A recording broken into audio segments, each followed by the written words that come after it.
Je vais vous montrer comment soumettre une note pour le cours de e-marketing. On a ici la page d'accueil de Marc Laval, étudiant fictif du cours, qui va écrire une note en cliquant d'abord sur l'icône note ici au bas de sa page.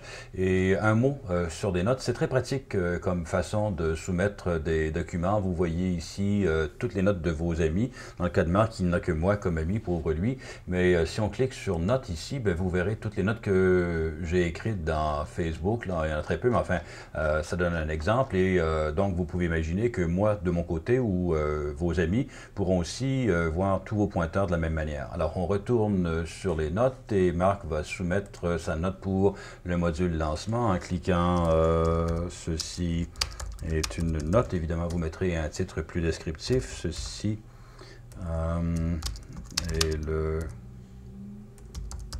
contenu de la note et une décision ici, qui va pouvoir la voir. Je vous suggère fortement de mettre tout le monde, sinon il faudra que vous vous assuriez religieusement que tous les membres du cours de e-marketing font partie de vos amis, et moi y compris évidemment. Alors on clique pour publier. On ne va pas laisser de traces sur le mur pour pas encombrer inutilement l'espace de nos copains avec nos notes pour ce cours-là, et on voit que la note a été créée.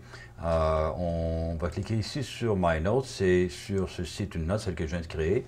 Et la raison, c'est qu'on va avoir l'URL que je vais copier parce qu'ensuite, je vais dans le groupe du cours de e-marketing, aux événements, dans le module lancement et sur le mur, je vais écrire que j'ai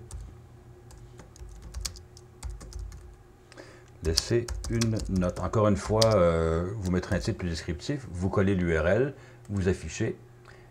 Et ben maintenant, si on va sur la page du groupe, ben on voit que Marc Laval, à 1h44, a laissé une note. Et si je clique ici, ben, j'arrive sur la note que Marc a écrite.